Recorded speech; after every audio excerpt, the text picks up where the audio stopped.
Lalu seberapa besar peluang kemenangan Anies Baswedan jika berpasangan dengan Andika Perkasa dalam pemilu 2024? Untuk membahasnya telah bergabung bersama kami pakar politik yang juga Direktur Eksekutif Poltreking, Hanta Yuda.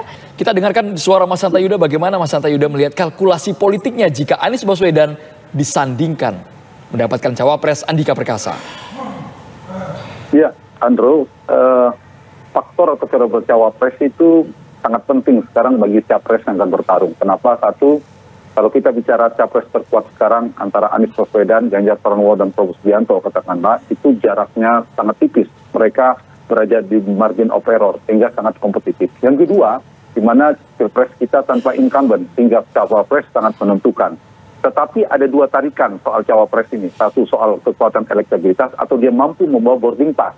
Sebelum masuk ke Pak Andika, saya kira dari sisi elektabilitas adalah variabel yang paling penting untuk menangkan pertarungan. Tadi seperti Gus Coy katakan penting menang. Tetapi dalam konteks kandidasi saat ini untuk membangun koalisi, tantangannya ada soal tiket. Di mana Partai Nasdem belum cukup mitra koalisinya, harus mengajak Partai Demokrat, PKS, atau partai-partai lainnya. Nah, pertanyaannya apakah dengan munculnya mengusung nama Pak Andika itu apakah akan berpotensi mencukupkan boarding pass atau tiket di koalisi ini. Nah, ini yang jadi tantangan. Tapi sebelum ke sana saya ingin menjawab pertanyaan Andrew. Secara elektabilitas tentu ada dua ya pendekatannya, yaitu secara geografis dan secara demografi. Secara geografis kalau datanya tadi di prolog sudah disampaikan Andrew dan Sarah oleh TV1, Pak Andika memang saat ini ya, musim politik masih dinamis, belum begitu kuat figur sebagai cawapres, apalagi sebagai capres. Tetapi sudah ada potensi. Poltreking Indonesia melakukan survei di provinsi-provinsi kunci di Pulau Jawa, muncul di atas 5% Pak Andika di Jawa Barat. Angkanya angka 6,2% di Jawa Barat.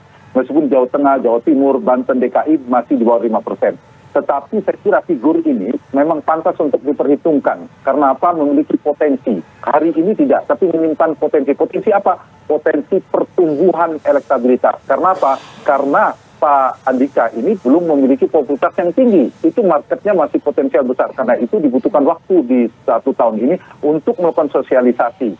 Dari sisi demografi juga, saya kira pemilih-pemilih perempuan, pemilih-pemilih yang di mana Mas Anies belum begitu kuat, saya kira harus dipertimbangkan apakah Pak Andika mampu, Mas Andika, untuk menopang kelemahan titik lemah dari Anies Baswedan. Nah, Andrew, bagi seorang capres ada dua pertimbangan memilih cawapres. Satu, apakah dia memilih cawapres yang bisa memaksimalkan basis konstituennya, atau yang kedua adalah menutup atau menambal wilayah-wilayah ceruk yang dia masih lemah. Misalnya Anies Baswedan kan di data kami juga terkonfirmasi kemarin kuat di Banten, di Jakarta, dan di Jawa Barat lumayan. Tapi lemah di Jawa Tengah dan Jawa Timur. Kalau Anies Baswedan ingin menemukan cawapres yang bisa melengkapi ceruk yang dia masih lemah, maka yang perlu dicari untuk menutup kelemahannya di Jawa dan Timur. Tapi juga bisa mencari memaksimalkan basisnya belum optimal, misalnya di Jawa Barat. Nah, pertimbangan memilih orang seperti Ridwan Kamil, termasuk Pak Andika yang punya basis, saya lihat mulai tumbuh di Jawa Barat, itu ada strategi untuk memaksimalkan basis konstituen Anies Baswedan. Sembari tentu harus menambah wilayah-wilayah yang lemah.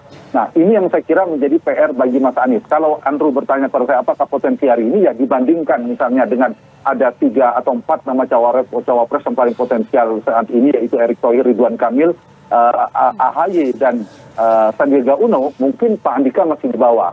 Tetapi lagi-lagi saya katakan Pak Andika punya potensi. Kalau hari ini belum, tapi kalau misalnya sekarang bukan jadi Panglima TNI lagi, itu semakin leluasa panggung politiknya, seperti Mas Anies tidak jadi gubernur lagi, itu bisa berkeliling, bisa bersosialisasi. Ditambah Pak Andika kan latar belakangnya militer. Ini bisa jadi positif kalau misalnya bisa dikapitalisasi. Kenapa?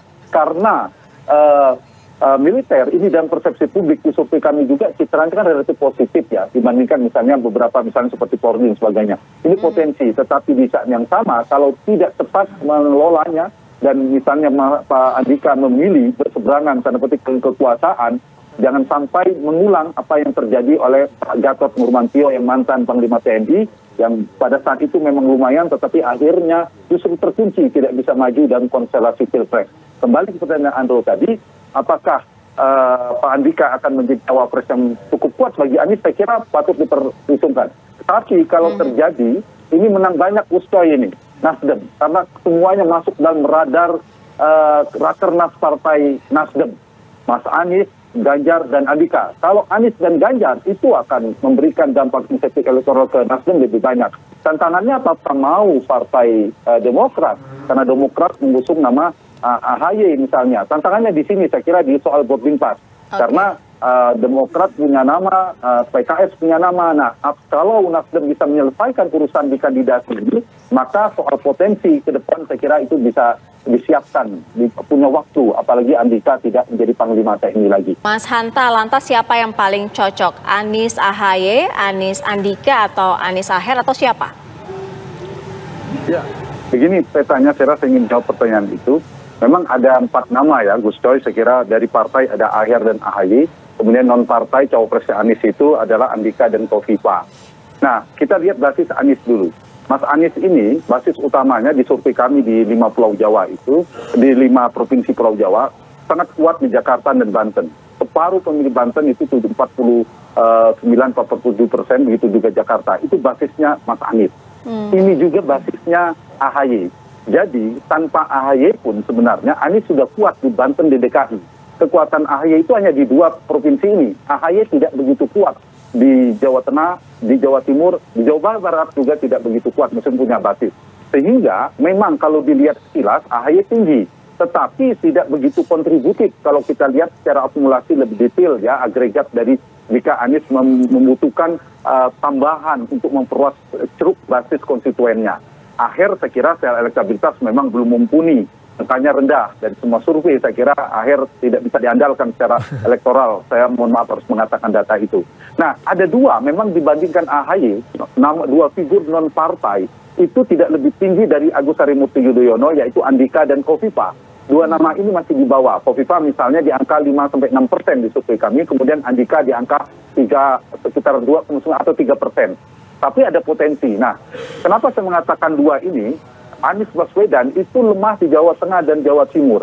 Kalau misalnya Anies membutuhkan tambahan, ceruk tambahan basis massa, maka lebih menguntungkan, lebih mendapatkan insentif secara elektoral kalau berpasangan memang dengan Andika atau dengan Kofifa. Kenapa dengan Andika tadi mulai ada basis di Jawa Barat? Karena Anies di Jawa Barat belum maksimal, dia hanya 36% perolehannya. Di Jawa Tengah 10%, di Jawa Timur sekitar 20% perolehan elektabilitas Anies.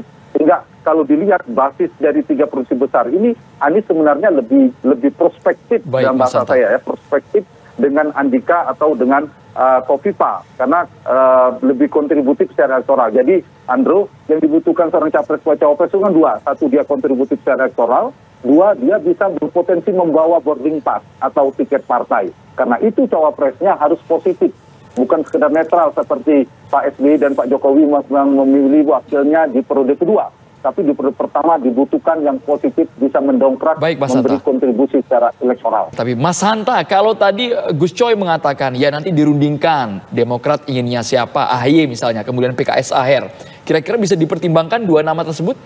Atau jangan-jangan akan berpengaruh kalau 2 nama tersebut tidak dipilih sama sekali, bisa pecah kongsi di sana? Iya, itu dilemanya, betul, Andrew.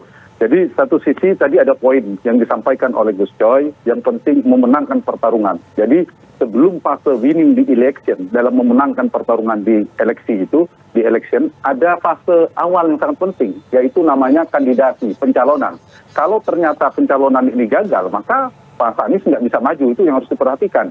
Tantangannya kalau kita lihat adalah, kalau misalnya mengutamakan menang, apakah mampu membuat solidnya koalisi, konsolidasi koalisinya yang jadi tantangan. Ini saja, PKS kan menginginkan ke Aher. Aher ini menurut saya bukan tidak begitu serius, tapi ini ya strategi PKS untuk meninggikan daya tawar politiknya atau meninggikan harga politik lah.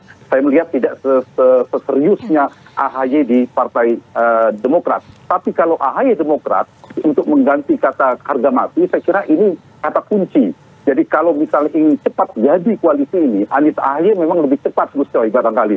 Mungkin ditambah PKS sepakat, itu akan jadi. Tapi tadi menurut Gus Coy kalkulasi soal kemenangan. Kalau versi yang ketiga yaitu Nasdem, bacaan saya, Gus Coy silakan klarifikasi kalau Gus Coy nggak menyebut nama, saya lah yang menyebut, adalah figur-figur tokoh-tokoh di luar partai politik. Ya dua tadi yang paling besar nama itu. Yang pertama tentu Andika karena masuk dalam radar Rakernas Partai Nasdem. Yang kedua disebut-sebut adalah Kofifa. Nah dua nama ini yang saya kira bisa dipertimbangkan juga bagi koalisi ini. Ya tadi dilemanya, kalau mengambil dua ini tantangannya adalah di fase kandidasi. Potensi bubar atau tidak terbentuk koalisinya relatif lebih lebar, lebih besar ketimbang misalnya memilih AHY. Nah inilah titik inilah yang harus dicari oleh koalisi perubahan yang tadi namanya rencana koalisi perubahan. Bagaimana mencari titik tengah agar bisa mendapatkan dua-duanya, fase kandidasi tadi bisa tercapai soliditas konsolidasi koalisinya, di saat yang sama buat apa juga koalisi tercapai lalu kalah dalam pertarungan, sehingga faktor-faktor variabel untuk menangkan pertarungan melengkapi Anies juga harus diperhatikan. Mas Anies itu lemah di tiga hal ya, masukan saya kira. Kita tahu di Indonesia itu soal elektoral ada triple majority, soal harus Muslim, kemudian kekuatan NU dan Jawa. Nah, Mas Anies saya kira misalnya dari konteks Jawa, itu harus cari betul-betul figur untuk mengimbangi Mas Ganjar. Yang kedua, basis NU juga Mas Anies butuh kuat. Yang ketiga adalah Jawa dari sisi geografis, tadi yang kita katakan Jawa Tengah dan Jawa Timur. Nah, variabel ini kalau dibutuhkan dari sisi election, betul kalau bacaannya sekilas, Mas AHY paling tinggi. Tapi kan pertarungan tidak cukup lihat di luar, lihat potensi jauh lebih dalam. Yang seperti saya katakan tadi, AHY, basis utama konstituennya memang sudah di basis Anies Baswedan. Jadi dilemanya, kesimpulan saya adalah, apakah mengutamakan dulu Gus Coy, AHY diambil, kemudian Demokrat bersama koalisi dibangun, ya membangun basis-basis baru, strategi baru yang harus dipertimbangkan.